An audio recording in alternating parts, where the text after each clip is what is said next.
दोस्तों, हमारे चैनल दर्पण ज्ञान सागर में आप सभी का स्वागत है। मित्रों, आज का विषय है जो स्त्री नवरात्रि में मां पर ये एक चीज़ चढ़ाती है उसे कभी पुत्र की प्राप्ति नहीं होती। बहुत समय पहले की बात है, एक जंगल में एक शेर और एक शेरनी रहते थे। उन दोनों के बीच में बहुत प्रेम था। एक दिन शेरनी ने शेर से कहा, प्रीतम, माँ दुर्गा तो आप पर सवारी करती हैं, तो आपको तो बहुत सारी बातें मालूम होंगी। माँ को कैसे प्रसन्न किया जा सकता है।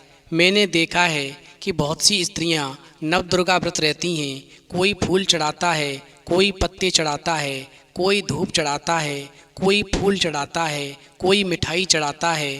फिर भी कई स्त्रियों की गोद सूनी रहती है। कई स्त्रियों को पुत्रियों की प्राप्ति होती है और कई स्त्रियां पुत्र प्राप्ति के लिए तड़पती रहती हैं। आखिरकार इतना पूजन करने के बाद भी माँ की उन पर कृपा क्यों नहीं होती और उन्हें पुत्र की प्राप्ति क्यों नहीं होती। फिर शेर कहता है, हे प्राण प्रिय, इसके पीछे एक राज है। तो मैं तुम्हें राज की बात बताता हूँ, लेकिन वो राज की बात जानने के लिए तुम्हें एक कहानी सुननी पड़ेगी। फिर तुम्हारी समझ में ठीक से आ जाएगा कि वो स्त्री जिन्हें पुत्र की प्राप्ति नहीं होती वो पूजन करने में कौन सी गलती करती हैं। तो मित्रों, कहानी शुरू करने से पहले मेरा आप सभी से अनुरोध है कि आप हमारी कहानी में खो जाएं। उससे पहले हमारे चैनल को सब्सक्राइब करके बेल आइकन अवश्य दबा लें, जिससे हमारी हर वीडियो का नोटिफिकेशन सबसे पहले आप तक पहुंच सके और आप हमारी हर वीडियो से प्राप्त ज्ञान का अपने जीवन में लाभ उठा सकें। तो आइए कहानी शुरू करते हैं। शेर शेरनी से कहता है, हे प्राण प्रिय, बहुत समय पहले की बात है। एक नगर में एक धनी साहूकार रहता था। उसके 4 बेटे थे। चारों का विवाह हो चुका था। विवाह को कई वर्ष बीत चुके थे, लेकिन साहूकार की चारों पुत्र बधुओं पर पुत्री तो थी, लेकिन कोई पुत्र नहीं था। वहीं साहूकार के चारों बेटे और तीनों बड़ी बहुएं साधारण बुद्धि के थे, लेकिन छोटी बहू बड़ी ही चतुर और बुद्धिमान थी। वहीं साहूकार को अपनी छोटी बहू पर बहुत बड़ा भरोसा था, क्योंकि वो किसी भी समस्या का समाधान बहुत ही जल्दी कर लेती थी और पूजा पाठ करने वाली थी। इस प्रकार साहूकार का परिवार एक पुत्र की अभिलाषा में दिन रात परेशान रहता था। उसे चिंता सताए रहती थी। एक बार साहूकार के सबसे छोटे लड़के की बहू पानी भरने के लिए पनघट पर जा रही थी। उधर से माँ दुर्गा की पूजा करके कुछ स्त्रियां अपने घर वापस लौट रही थीं। वहीं साहूकार के छोटे लड़के की बहू की मुलाकात जब उन स्त्रियों से होती है तो वो स्त्रियां साहूकार की छोटी बहू से कहने लगती हैं, तुम तो हमेशा नव दुर्गा व्रत रहती हो, पर इस बार क्यों नहीं रही। तो साहूकार के छोटे लड़के की बहू कहने लगी, व्रत रहने से क्या फ़ायदा। मैंने तरह तरह के मिष्ठान, तरह तरह के फल, तरह तरह के फूल और तरह तरह के पत्ते यानी अनेकों प्रकार का सामान माँ को अर्पित किया, लेकिन फिर भी माँ ने मुझे एक पुत्र नहीं दिया। इसलिए मैंने नवरात्रि व्रत रहना बंद कर दिया है। शेर आगे कहता है, हे प्राण प्रिय, इस प्रकार साहूकार के छोटे लड़के की बहू की बात को सुनकर के उनमें से एक स्त्री बोली, तुमने फूल चढ़ाए, फल चढ़ाए, मिठाई चढ़ाई, ये तो सब ठीक है, लेकिन तुमने एक ऐसी चीज़ भी चढ़ाई है जिस चीज़ को नवरात्रि में चढ़ाने से माँ नाराज़ हो जाती हैं। यदि कोई भी स्त्री इस चीज़ को चढ़ाती है तो समझ लो माँ उससे नाराज़ हो जाती हैं और कभी उसे पुत्र की प्राप्ति नहीं होती। वहीं उस स्त्री ने आगे कहा, वो कौन सी चीज़ है जो कभी भी नवरात्रि में माँ को अर्पित नहीं करनी चाहिए। फिर वो स्त्री कहने लगी, तुम कल सुबह मेरे घर आना, तब मैं बताऊंगी। अभी मैं जल्दी में जा रही हूँ क्योंकि मुझे प्रसाद तैयार करना है। और फिर इतना कहकर के वो सभी स्त्रियां अपने अपने घरों को चली गईं। वहीं साहूकार के लड़के की छोटी बहू पानी भरने के बाद में जब अपने घर वापस गई तो उसने अपने सास ससुर को रोते हुए पाया, क्योंकि उस देश का राजा साहूकार से किसी बात पर नाराज हो गया। उसने साहूकार व उसके परिवार को देश निकाले जाने की सज़ा दे दी और आदेश दिया कि देश छोड़ते समय वो अपने घर से कुछ भी लेकर नहीं जा सकता है, सिवाय अपने शरीर पर पहने हुए वस्त्र और आभूषण के। वहीं साहूकार ऐसी आज्ञा सुनकर के बहुत दुखी हुआ, पर राजा की आज्ञा मानने के अलावा उसके पास में और कोई चारा भी नहीं था। इस प्रकार चलते समय छोटी बहू ने राजा के सिपाहियों से पूछा, क्या वो रास्ते में खाने के लिए कुछ रोटियां बना सकती है। तो राजा के सिपाहियों को इस पर कोई ऐतराज नहीं था। इस प्रकार छोटी बहू ने जब रोटियों के लिए आटा गूंथा तो उस आटे में 4 बहुमूल्य माणिक छिपा दिए। फिर उस आटे की रोटियां बनाईं और राजा के सिपाहियों को दिखाईं। वहीं सिपाहियों ने रोटियां ले जाने दीं। इस प्रकार छोटी बहू ने रोटियां एक पोटली में बांध लीं। शेर आगे कहता है, हे प्राण प्रिय, इस प्रकार साहूकार का परिवार अपनी यात्रा पर निकल गया। सारा दिन चलने के बाद में वो सभी लोग एक नगर में पहुँचे। तब तक रात हो गई थी। वहीं साहूकार के परिवार ने एक धर्मशाला में डेरा डाला और खा पी कर सो गए। इस प्रकार सुबह साहूकार ने कहा, जो कुछ गहने सबके शरीर पर हैं वो सब मुझे दे दो, जिससे इन्हें बेच कर के कुछ खाने पीने का सामान और पहनने के लिए कपड़े आदि खरीद कर ला सकूं। वहीं साहूकार की बात को सुनकर के साहूकार के छोटे लड़के की बहू, जो बुद्धिमान और चालाक थी, वो कहने लगी, पिताजी, आपको गहने बेचने की कोई आवश्यकता नहीं है। ये माणिक लीजिए और इसे बेचकर खाने पीने का सामान भी खरीदिए और व्यापार भी शुरू करिए। वहीं छोटी बहू ने एक माणिक साहूकार को देते हुए कहा तो साहूकार ने माणिक ले लिया और बाजार की तरफ चल दिया। वहीं साहूकार मन में सोचने लगा, ये तो बहुत ही बहुमूल्य माणिक है, इसका मूल्य तो कोई बड़ा जौहरी ही दे सकेगा। फिर साहूकार ने सोचा, ये माणिक लेकर के मैं सबसे बड़े जौहरी की दुकान पर जाता हूँ। इस प्रकार वो साहूकार जो था उस माणिक को लेकर के सबसे बड़े जौहरी के पास पहुँचा। वहीं माणिक को देखते ही जौहरी की आंखों में चमक आ गई और जौहरी मन में सोचने लगा कि ये माणिक तो बहुत ही कीमती है, मुझे किसी तरह से इस माणिक को हासिल करना होगा। चूँकि जौहरी असल में एक चोर था, उसने साहूकार की खूब आवभगत की और बोला, अरे मालिक, ये माणिक बहुत ही बहुमूल्य है। तुम्हारे इस माणिक को खरीदने के लिए मुझे घर से कुछ सोने की मोहरें मंगानी होंगी, तभी मैं इसको खरीद सकता हूँ। और ऐसा कहकर के जौहरी ने अपने नौकर को सोने की मोहरें लाने के लिए अपने घर भेज दिया। वहीं जौहरी जो था उस साहूकार को दूसरे कमरे में ले गया। वहाँ पर एक कुर्सी रखी थी और वो कुर्सी कच्चे सूत के धागे से बुनी थी और उस पर एक पतली गद्दी रखी थी। वहीं कुर्सी के नीचे एक तहखाना था। वहीं जौहरी ने साहूकार से कहा कि आप इस कुर्सी पर बैठकर आराम कीजिए, जब तक नौकर वापस नहीं आता है। मैं आपके लिए अभी शरबत वाला पानी भिजवाता हूँ। इस प्रकार जौहरी की बात को सुनकर के साहूकार कुर्सी पर बैठ गया। वहीं उसके बोझ से कच्चे सूत के धागे टूट गए और वो साहूकार जो था उस तहखाने में गिर गया। वहीं जौहरी ने झटपट से तहखाने के मुंह पर एक बड़ा सा पत्थर रख दिया और बाहर निकल आया और माणिक उसने अपनी तिजोरी में रख लिया। उधर धर्मशाला में बैठा हुआ साहूकार का परिवार उसकी प्रतीक्षा करता रहा। जब सुबह तक साहूकार नहीं लौटा तो छोटी बहू को चिंता हुई। फिर उसने दूसरा माणिक निकाल करके अपने पति को दिया और बोली, ये माणिक आप लेकर जाइए।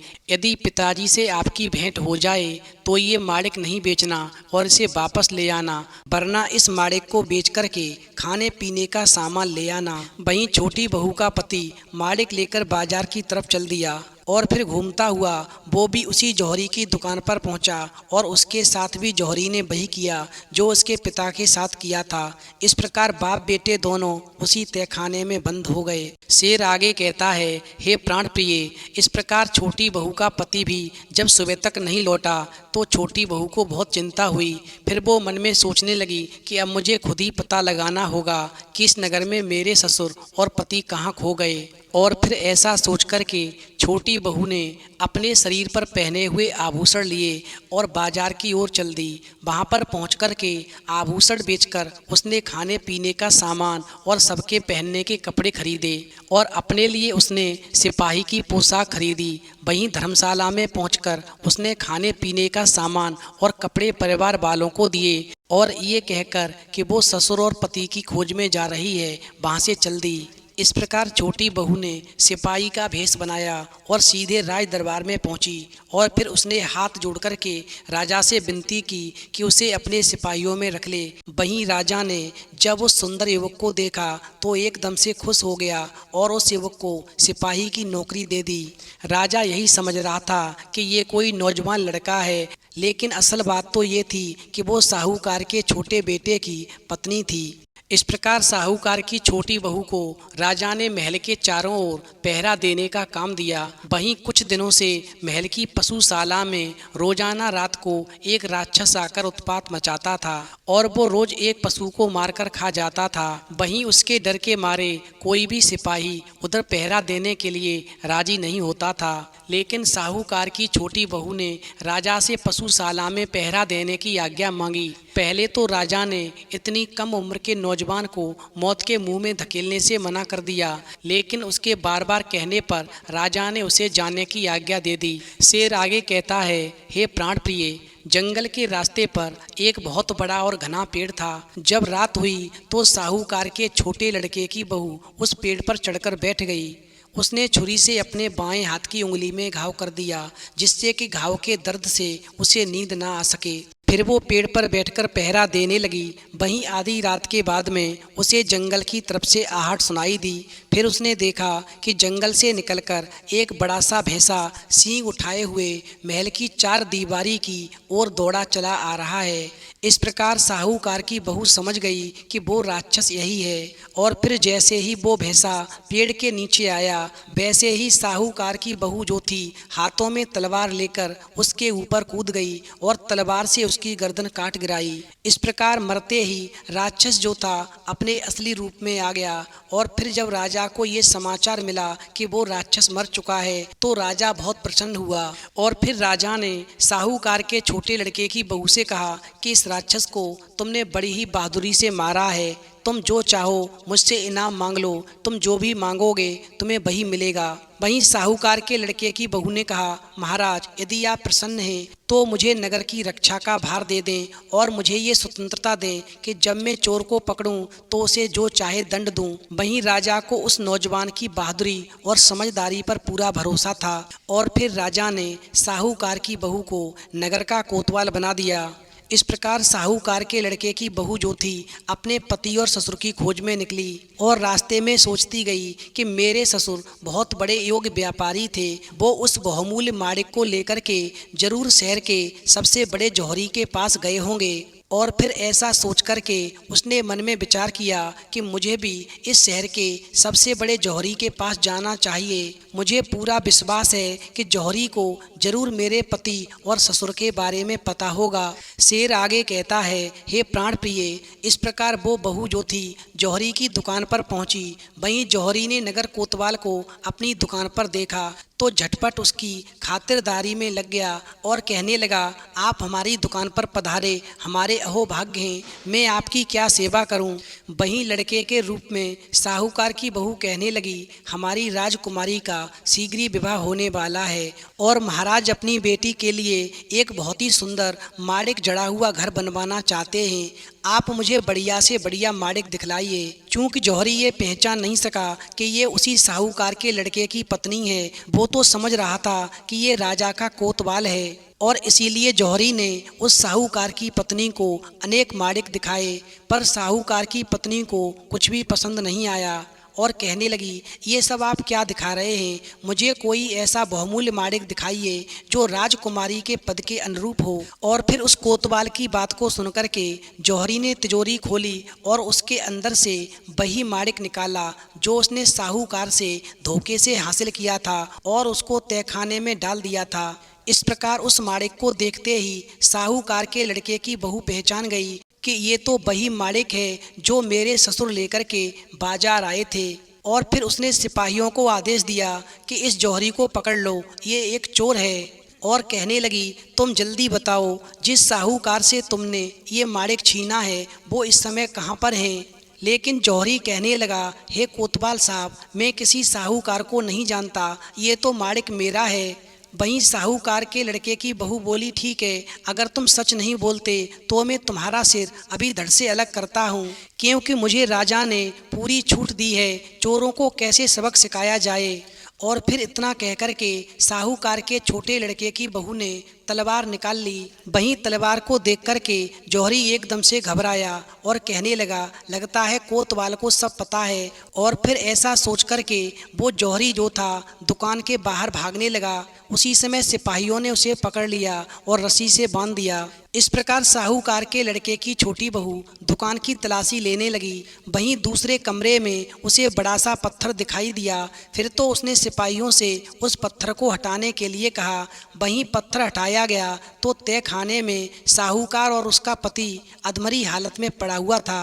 और फिर साहूकार के लड़के की बहू उन सबको लेकर के, यानी अपने ससुर और अपने पति को लेकर के राजा के दरबार में पहुंची और राजा को सब कुछ बताया। इस प्रकार जब राजा को मालूम पड़ा कि ये जौहरी मेरे नगर का सबसे बड़ा चोर है, तो राजा के क्रोध का ठिकाना नहीं रहा।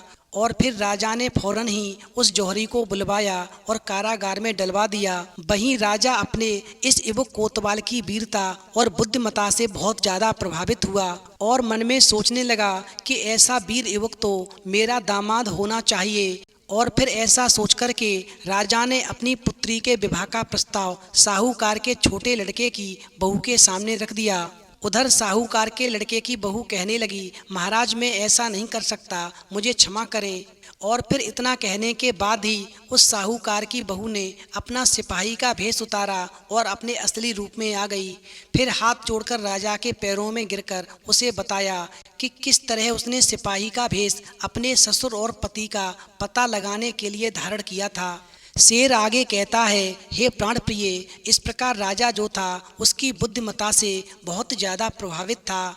उसने न केवल साहूकार के छोटे लड़के की पत्नी को क्षमा किया, बल्कि उसके ससुर को नगर में व्यापार करने की स्वतंत्रता भी दी।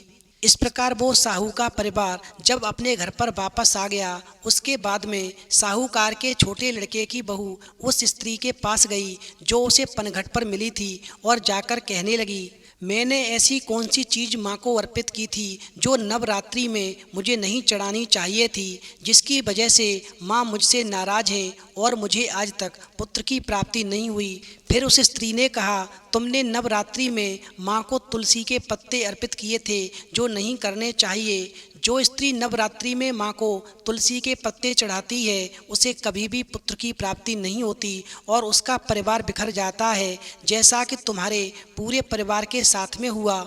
इसलिए तुम इस बार नव दुर्गा व्रत रहना और माँ को 16 श्रृंगार अर्पित करना। तुलसी के पत्ते भूल कर भी मत चढ़ाना, फिर तुम्हें निश्चित ही पुत्र की प्राप्ति होगी। वहीं शेर आगे कहता है, इस प्रकार उस स्त्री ने नवरात्रि व्रत रखे, माँ को श्रृंगार अर्पित किया और तुलसी के पत्ते बिल्कुल भी नहीं चढ़ाए। फिर साहूकार की पुत्र वधू पर माँ की कृपा हुई और उसे पुत्र की प्राप्ति हुई। इसी प्रकार से छोटी बहू ने अपनी सभी बड़ी जेठानियों को भी पूजन की विधि बताई, जिसके प्रभाव से उनको भी पुत्र की प्राप्ति हुई। वहीं कहानी सुनने के बाद में शेरनी कहती है, हे प्रीतम, इसका मतलब ये है कि नवरात्रि में माँ पर कभी भी तुलसी के पत्ते नहीं चढ़ाने चाहिए। तो मित्रों, यदि आपको कहानी पसंद आई हो तो प्लीज़ आप हमारे चैनल को सब्सक्राइब करें और शेरा वाली माँ को लाइक करना बिल्कुल न भूलें।